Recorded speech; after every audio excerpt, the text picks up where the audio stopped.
me Panikya. Sir. Quick. Yes. Come.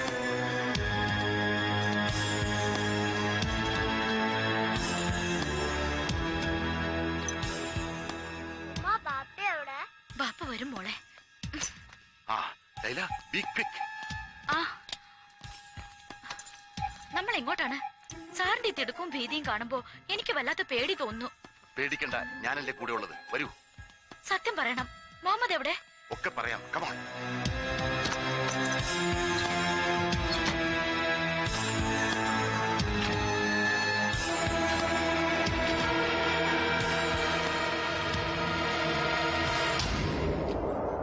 Blistering barnacles.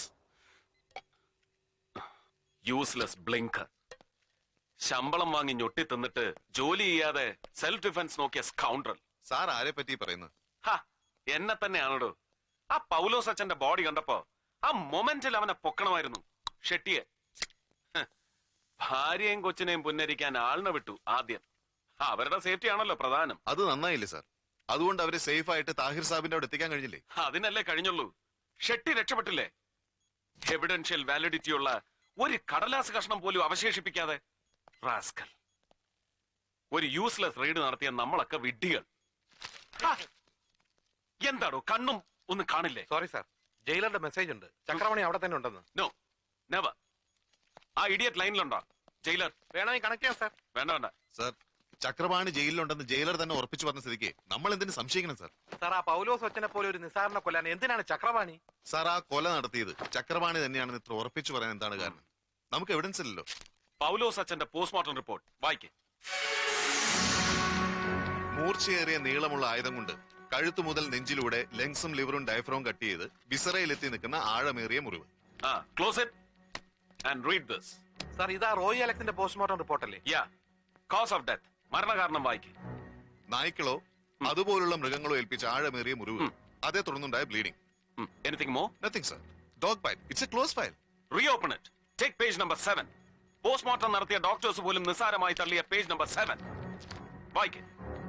മരണകാരണമല്ലെങ്കിലും കഴുത്തിൽ നിന്ന് ലങ്സിനെയും ലിവറിനെയും touch ചെയ്ത് വിസറ വഴി കടന്നു പോകുന്ന മൂർച്ചയുള്ള ഏതോ ആയുധം കൊണ്ടുള്ള മുറിവ്. മൂർച്ചയേറിയ ഏതോ ആയുധം കൊണ്ടുള്ള മുറിവ്. See the similarities. പൗലോസ് അച്ഛന്റെയും റോയ് അലക്സിന്റെയും മൃതദേഹങ്ങളിൽ ഒരേ സ്പോട്ടിൽ ടച്ച് ചെയ്യുന്ന ഒരേ തരത്തിലുള്ള മുറിവുകൾ ഉണ്ടായിരുന്നു. മീൻസ് രണ്ട് കൊലപാതകങ്ങളുടെയും പിന്നിൽ മേർഡർ മോഡസ് ഓപ്പറാൻഡി റിപ്പീറ്റ് ചെയ്യുന്ന ഒരേ കൊലയാളി ഉണ്ടായിരുന്നു. Am I right? Yes sir. ചില കുറ്റവാളികൾ അങ്ങനെയാണ്. അവരുടെ ഒരു സാഡിസ്റ്റിക് വീക്ക്നെസ് ആവർത്തിക്കും. റോയ് മരിച്ചു എന്ന് ഉറപ്പാക്കിയിട്ടും ആ ശവശരീരത്തിൽ പോലും ചക്രപാണി വെട്ടിയിരിക്കുന്നു. That is criminal schizophrenia. അതിവനുണ്ട് ചക്രപാണിക്ക്. ചക്രപാണി തന്നെയാണ് റോയ് അലക്സിനെ കൊന്നു എന്നുള്ളതിന് വല്ല തെളിവുണ്ടോ സർ? അത് ഉറപ്പല്ലേടോ സ്വാമി. അവന്റെ നാടക വാനിനെ റോയ് പിന്തുടരുന്നത് ശിവറാം കണ്ടല്ലോ. ഇതൊക്കെ ഒരു സ്ട്രോങ് എവിഡൻസ് ആണോ സർ? എടോ പരമ, ഇത് കോടതിയല്ല. It's only an investigation procedure. ഇവിടെ ഇല്യൂഷൻസും ഇൻറ്റ്യൂഷൻസും ഇമോഷൻസും ഒക്കെ വാല്യൂബിൾ ആണ്. ഊഹാപോഹങ്ങൾക്ക് അതിന്റേതായ പ്രസക്തിയുണ്ടെന്ന് സാരം. മനസ്സിലാവുന്നുണ്ടോ? Yes sir. Then take the list. ഏത് ലിസ്റ്റ്? ഷെട്ടിയുടെ ഔട്ട് ഗോയിങ് ടെലിഫോൺ കോൾസിന്റെ ലിസ്റ്റ്. എന്താ ട്രേസ് ഔട്ട് ചെയ്തില്ലേ? Yes sir. സർ, എല്ലാ നമ്പറുകളും ട്രേസ് ഔട്ട് ചെയ്തു എക്സെപ്റ്റ് വൺ നമ്പർ 356525. എന്തുകൊണ്ട് അത് ട്രേസ് ഔട്ട് ചെയ്തില്ല? അല്ല, ഇതൊരു അൺലിസ്റ്റഡ് നമ്പറാണ് സർ. ടെലിഫോൺ ഡയറക്ടറിയിലില്ല. സാർ, കോർട്ട് ഓർഡർ ഇല്ലാതെ എക്സ്ചേഞ്ച് ചെയ്യാൻ ഇത് പറയത്തില്ല. 356525 unlisted. Come on, let's make it enlisted. Sir, എങ്ങനെ? ഇമ്മീഡിയറ്റ് കോർട്ട് ഓർഡർ ഉണ്ടാക്കും അല്ലേ സാർ? എടോ സാമി, വെറുതെ തലച്ചോറ് വൃത്തികേടാക്കല്ലേ. Number നമുക്കറിയില്ലേ? Just dial the number and find out. That's all. Yes sir.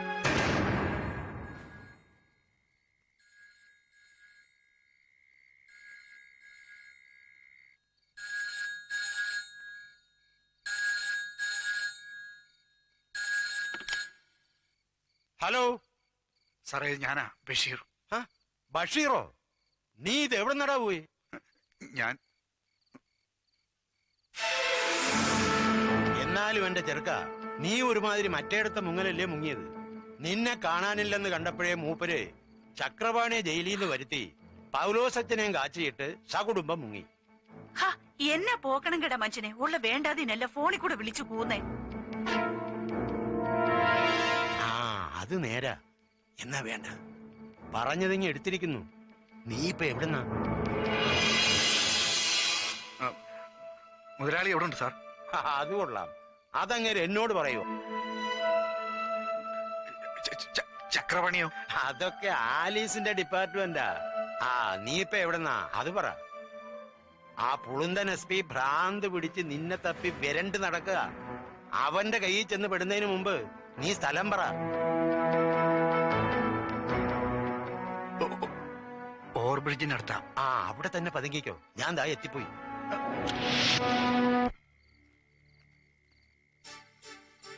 എടിയേ, ഇരുട്ടുവാക്കൻ ഈ കോലത്തിൽ എന്നെ ആരെങ്കിലും കണ്ടാ തിരിച്ചറിയോടി? ഇങ്ങനൊരു മക്കുണൻ ഇരുട്ടുവാക്കിനെന്നല്ല, നട്ടപ്പുറ വെയിലത്ത് പോലും ഒരവനും കണ്ടാ മനസ്സിലാവത്തില്ല. ദേ, പിന്നെ ആ ബഷീറിനെ കാണുമ്പോ ഓവർബ്രിഡ്ജിന്റെ കീഴിൽ നിന്ന് കീച്ചിക്കിനാരും പറയാൻ നേരത്തെ ഇങ്ങ് വന്നേക്കണം. അതിനെന്നാ ഞാൻ പോകുന്നേ? പിന്നെ ഇത് ഞാൻ നേരം വെളുക്കുന്നതിന് മുമ്പ് ഇങ്ങ് എത്തിയാലേ വണ്ടിയെ തന്നെ കിടന്ന് ഉറങ്ങിക്കണം. ബാക്കിയുള്ളവർക്കൊന്നും ഉറങ്ങാനുള്ളതാ.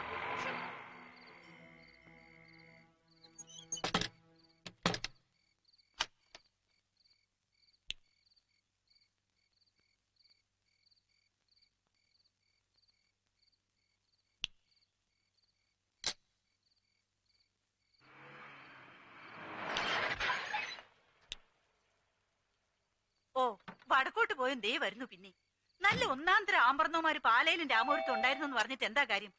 എനിക്ക് ഈ മുതുപോത്തിനെയാണല്ലോ കർത്താവ് നീ വിധിച്ചത്. അയ്യോ, സാരായിരുന്നോ? ഇവിടുത്തെ പുള്ളിക്കാരനാണെന്ന് കരുതിയാ ഞാൻ ഏതാണ്ട് പോകണങ്കേട് വിളിച്ചു പറഞ്ഞത്. എന്നാ സാറേ ഈ നേരത്ത്? അത് പിന്നെ അകത്തേക്ക് വന്നോട്ടെ. അത് പിന്നെ ചോദിക്കണോ സാറേ? എന്നാലും എന്റെ സാറേ, എന്നാ ഒരു വരവായിപ്പോയി ഇത്. മണി എത്രയെന്നാ വിചാരം? 2 കഴിഞ്ഞു. അത് ഞാൻ ഇപ്പൊ പുറത്തു പോകുമെന്ന് സാറിന് ഇത്ര കൃത്യമായിട്ട് എങ്ങനെയാ മനസ്സിലായത്? അത് ദൈവാനുഗ്രഹം. ഈ ബീറ്റ് പോലീസുകാരെ ചെക്ക് ചെയ്യാൻ ഒരു എമർജൻസി റൗണ്ടിന് ഇറങ്ങിയതാ ഞാൻ. പെട്ടെന്ന് ബ്രെയിനിൽ ഒരു ക്ലെയർ അടിച്ചു. റൂട്ട് മാറ്റി ബ്രെയിൻ വേവ് കറക്റ്റ് ആയി. അല്ല, മൂപ്പർ എവിടെ പോയതാ ഈ നേരത്ത്? എന്തൊരു മനപ്പൊരുത്തം. ബീറ്റ് പോലീസുകാരെല്ലാം കള്ളന്മാരാന്ന് പറഞ്ഞ് പുള്ളിക്കാരനും അതിന് തന്നെ പോയതാന്നേ. Very good, very good. അന്ന് ചാർജ് എടുക്കാൻ വന്നപ്പോ മൊത്തം ഒരു വരട്ടി അത് ഞാൻ ഉപദ്രവിക്കാതെ വെറുതെ വിട്ടേച്ച് എന്റെ അടുത്ത് വന്ന് ഒതുക്കത്തി പറഞ്ഞില്ലായിരുന്നോ, ദിസ് ഫോർ യു എന്ന്? അത് ഭംഗിവാക്കല്ലായിരുന്നെന്ന് ഇപ്പഴാ ശരിക്കും എനിക്ക് വിശ്വാസമായത്. മിസ്സസ് ആലിസ് ജോൺ വെർഗസിന് സ്വന്തമായിട്ടൊരു ഡിപ്പാർട്ട്മെന്റ് ഉണ്ട്, ഹൈഡ് ആൻഡ് സീക്ക് ഡിപ്പാർട്ട്മെന്റ്. അതിന്റെ ഏത് ഫ്രീക്വൻസി മോഡുലേഷനിൽ പിടിച്ചാൽ can I get mister Chakrapani? അല്ല സാർ എന്നായി പറയുന്നേ? മൂർത്തി,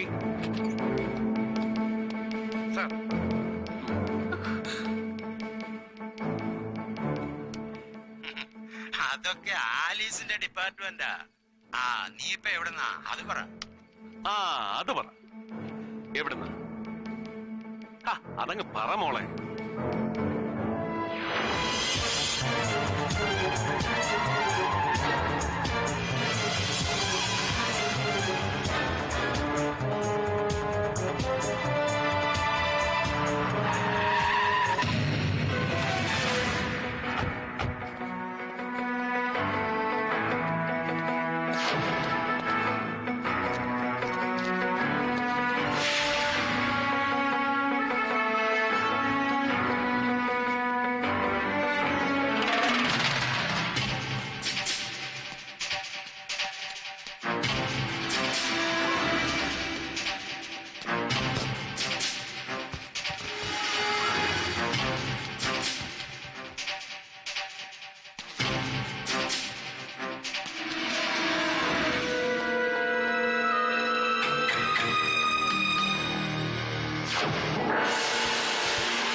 ഇത്തിരി ഓവറായി അല്ലേ?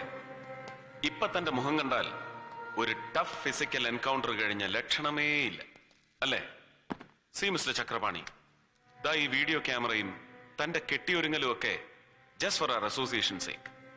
പ്രതിയെ തല്ലാൻ പാടില്ല, സോ ഞാൻ തന്നെ തല്ലിയിട്ടേയില്ല. Okay Gregory?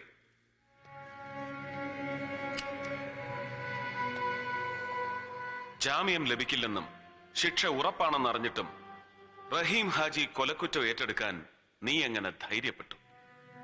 കമോൺ. ഏത് കോടതി ശിക്ഷിച്ചാലും ഷെട്ടി സാറിനെ രക്ഷപ്പെടുത്തുമെന്ന് എനിക്ക് ഉറപ്പുണ്ടായിരുന്നു. ജയിൽ രേഖകളിൽ ഇപ്പോഴും തിരുവനന്തപുരം സെൻട്രൽ ജയിലിലുള്ള ചക്രപാണി കഴിഞ്ഞ രാത്രി പുറത്തു വന്നത് പൗലോസച്ചനെ കൊല്ലാൻ മാത്രമായിരുന്നു? അതെ. നോ. വൃദ്ധനായ ഒരു പുരോഹിതനെ കൊല്ലാൻ തന്നെപ്പോലൊരു മസിൽമാന്റെ സഹായം എന്തിനാണ് ഷെട്ടിക്ക് ആവശ്യം? ഹോമിസൈഡ്, നരഹത്യ, ഇതൊക്കെ ഒരു കലയാക്കിയവർ ഷെട്ടിയുടെ സംഘത്തിലുണ്ടല്ലോ വേറെയും. സ്വയം കൊല ചെയ്ത് വിനോദിച്ചിരുന്ന ഷെട്ടിയും കൂടി സാക്ഷി നിൽക്കെ നീ പൗലോസച്ചനെ വെട്ടിവീഴ്ത്തി. അതെ. ചോദ്യത്തിന് ഉത്തരം പൂർണ്ണമായില്ല ചക്രപാണി.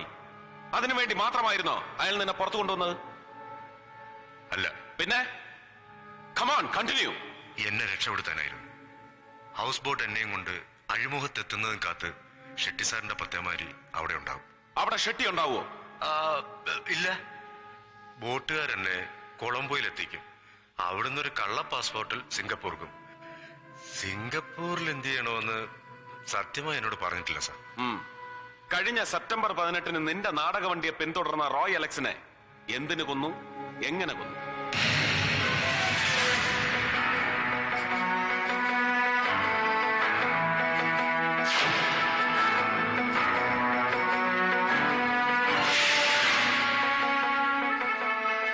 റോയ് റഹീം ഹാജിയുടെ ആളാണെന്ന് ബഷീർ പറഞ്ഞ് ഷെട്ടി അറിഞ്ഞിരിക്കും അല്ലെ? അതെ. മലയാളം വൃത്തിയായി വായിക്കാൻ പോലും അറിയാത്ത ചക്രപാണി എന്ന പഴയ കട്ടൻ വലിക്കാരനെ അക്കാഡമി അവാർഡ് ജേതാവായ നാടക സംവിധായകനാക്കി ഷെട്ടി മാറ്റിയത് വിദേശ നാണ്യം ശേഖരിക്കാനുള്ള മറയായിട്ടായിരിക്കും അല്ലെ?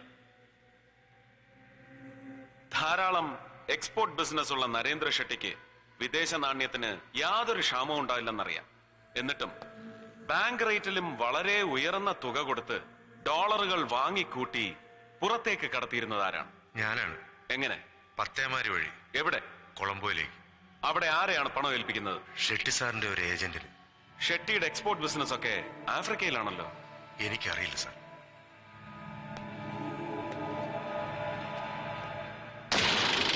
ഇതെന്താണെന്ന് അറിയോ? അറിയില്ല. അറിയില്ല?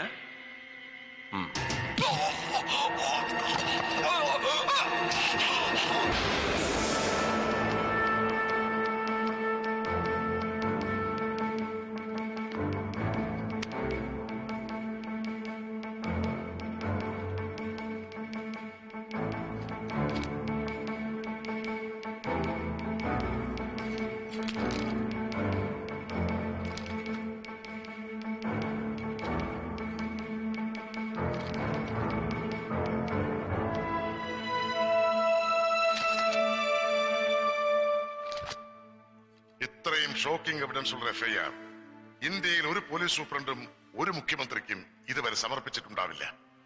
ഹോറിഫൈങ് റിയാലിറ്റി. കുറ്റപ്പെടുത്തുകയാണെന്ന് കരുതണ്ട. രക്ഷപ്പെടാൻ ഒരു പഴുതുണ്ടാകുന്നതിന് മുമ്പ് എന്തുകൊണ്ട് നരേന്ദ്ര ഷെട്ടിയെ അറസ്റ്റ് ചെയ്തില്ല? ക്ഷമിക്കണം, ഞാൻ തെല്ല് വൈകിപ്പോയി. പക്ഷേ അറസ്റ്റ് ചെയ്താലും നമുക്ക് അയാളെ എന്ത് ചെയ്യാൻ കഴിയും സാർ? ഒന്നും ചെയ്യാൻ കഴിയില്ല. നാളെ കോടതിയുടെ മുമ്പിൽ ഇവ ഓരോന്നും കടങ്കഥകളാൽ ആക്കി തീർക്കും. രാജ്യത്ത് കിട്ടാവുന്നതിൽ വെച്ച് ഏറ്റവും വില കൂടിയ ക്രിമിനൽ ലോയേഴ്സ് ഷെട്ടിക്ക് വേണ്ടി കളത്തിലിറങ്ങും. ഉത്തമ ബോധ്യത്തോടെ ഞാൻ എഴുതിയ ഈ പൂർണ്ണ സത്യങ്ങളെ അർദ്ധസത്യങ്ങളും അസത്യങ്ങളുമാക്കി മാറ്റിമറിക്കാൻ കഴിവുള്ള വക്കീലിന് നിമിഷങ്ങൾ മതി. ശിവറാമിന്റെ മൊഴിയും കസ്റ്റഡിയിലുള്ള ചക്രപാണിയും ബഷീറും അയാൾക്കെതിരായുള്ള തെളിവുകളല്ലേ? പട്ടാള കോടതി കോർട്ട് മാർഷൽ കഴിച്ച് രാജ്യദ്രോഹത്തിന് വധശിക്ഷയ്ക്ക് വിധിച്ചിരിക്കുന്ന ശിവറാമിന്റെ മൊഴികൾക്ക് സിവിൽ കോടതിയിൽ എന്ത് വിലയാണ് ഉണ്ടാവുക സാർ? ഷൂട്ട് അറ്റ് സൈറ്റ് എന്ന മിലിറ്ററി ലേബലും പേര് നിൽക്കുന്ന അവനെ ഇത്ര നാൾ ഒളിപ്പിച്ചു വെച്ചതിന് ഞാൻ കുറ്റവാളിയാകും. എനിക്ക് കൂട്ടുന്നതിന് അങ്ങ് രാജ്യദ്രോഹിയാവും, രാജിവെക്കേണ്ടി വരും. പിന്നെ എന്താ ഇനി ചെയ്യുക? പിന്നെ കസ്റ്റഡിയിലുള്ള ചക്രപാണിയും ബഷീറും കോടതിയിൽ മൊഴി മാറ്റി പറയില്ലെന്ന് എന്താണ് സർ ഉറപ്പ്? ഒരു ലേത്ത് ഫാക്ടറിയിൽ നിന്ന് കണ്ടെടുത്ത ഈ മെറ്റാലിക് പീസ് AK-47 സ്പെയർ പാർട്ടാണെന്ന് സംശയരഹിതമായി നമുക്കെങ്ങനെ കോടതിയിൽ തെളിയിക്കാൻ കഴിയും? കാരണം പിടിച്ചെടുത്ത പാർട്സ് ഗവൺമെന്റ് അംഗീകൃത എക്സ്പോർട്ട് ലൈസൻസോടെ സെൻട്രൽ ആഫ്രിക്കൻ രാജ്യങ്ങളിലേക്ക് കയറ്റി അയക്കപ്പെടുന്നവയാണ്. അവിടെ ആവാം തോക്കുകൾ അസംബിൾ ചെയ്യുന്നു. ഞങ്ങൾ പിടിച്ചെടുത്ത ഈ ചെറിയ കഷ്ണങ്ങൾ ഒഴികെ ബാക്കിയുള്ള സ്പെയർ പാർട്ടുകളൊക്കെ ഇന്ത്യയിൽ തന്നെയാണോ നിർമ്മിക്കപ്പെടുന്നത്, അതോ മറ്റേതെങ്കിലും രാജ്യത്താണോ? ഷെട്ടിയും ബ്രിഗേഡിയർ ബർവയും മാത്രമാണോ ഇതിന്റെ പിന്നിൽ പ്രവർത്തിക്കുന്നത്? സെൻട്രൽ ആഫ്രിക്കയിൽ നിർമ്മിക്കപ്പെടുന്ന പ്രവർത്തനക്ഷമമല്ലാത്ത ആ ഡ്യൂപ്ലിക്കേറ്റ് മെഷീൻ ഗണ്ണുകളാണോ 100 കോടി ഭാരതീയരുടെ സംരക്ഷണം ഏറ്റെടുത്തിരിക്കുന്ന പാവപ്പെട്ട ഇന്ത്യൻ ജവാന്റെ കയ്യിൽ മടങ്ങിയെത്തുന്നത്? 36 മണിക്കൂർ ഇന്ത്യൻ സേനയുടെ മുന്നിൽ പിടിച്ചു നിൽക്കാൻ കരുത്തില്ലാത്ത നമ്മുടെ പ്രധാന ശത്രുവിനോട് ഏറ്റുമുട്ടി ആണ്ടുതോറും മരിച്ചു വീഴുന്ന ഇന്ത്യൻ സേനയുടെ അംഗസംഖ്യ എത്രയാണെന്ന് സാറിനറിയൂ? അത് ചില പരിഷ്കൃത യൂറോപ്യൻ രാജ്യങ്ങളുടെ ടോട്ടൽ മിലിറ്ററിക്ക് തുല്യമാണ്. രാജ്യരക്ഷാ നിയമവുമായി ബന്ധപ്പെട്ട ഈ കേസ് അന്വേഷിക്കാൻ ഒരു സാധാരണ ജില്ലാ പോലീസ് സൂപ്രണ്ടായ എനിക്ക് അധികാരമില്ല. കേസിന്റെ ഫുൾ ഡീറ്റെയിൽസും പ്രതികളെയും സെൻട്രൽ ഗവൺമെന്റിന് ഹാൻഡ് ഓവർ ചെയ്യാൻ. എന്തിന്? കൊള്ളാവുന്ന ഒരൊറ്റ കേസെങ്കിലും തെളിയിച്ചിട്ടുണ്ടോ അവരിതുവരെ? കിഴക്കോട്ടേക്ക് വെടിവെച്ചാൽ പടിഞ്ഞാറോട്ട് പോകുന്ന പീരങ്കി കേസ് എന്തായി? അതൊക്കെ എന്തോ ആവട്ടെ, നമ്മള് മലയാളികളാടോ. രാജ്യത്തെ ഒറ്റക്കൊടുക്കുന്ന ഒരിടപാടിനും നമുക്ക് കൂട്ടുനിൽക്കാനാവൂല. അവിടെ ഭരണകക്ഷിയില്ല, പ്രതിപക്ഷവും ഇല്ല. അതിനാരും ഒട്ട് സമ്മതിക്കുകയില്ല. തന്നെ പോലെ ആത്മാർത്ഥതയും വിശ്വസ്തതയുമുള്ള ഒരു ഓഫീസർക്ക് മാത്രമേ ഈ കേസ് തെളിയിക്കാൻ കഴിയൂ. എന്ത് നിയമ തടസ്സമുണ്ടായാലും നീ തന്നെ ഈ കേസ് അന്വേഷിക്കണം. സർ, ഇതിൽ ആത്മാർത്ഥതയുടെയും വിശ്വാസത്തിന്റെയും എലമെന്റ്സ് ഇല്ല. ഒരു ഇന്ത്യൻ പൗരൻ എന്ന നിലയിൽ ഈ കുറ്റവാളികളെ പിടികൂടി രാജ്യത്തിന് സമർപ്പിക്കാനുള്ള കടമ എനിക്കുണ്ട്. പക്ഷെ ഒരു പോലീസുകാരനായ എന്റെയും വെറും ഒരു സ്റ്റേറ്റിന്റെ മുഖ്യമന്ത്രിയായ സാറിന്റെയും അധികാരങ്ങൾക്ക് പരിധികളുണ്ട്. അത് നമ്മൾ ലംഘിച്ചു. ഞാൻ എന്തായാലും ചെയ്യേണ്ടത്? An immediate and ultimate official action. Contact the Honorable President of India.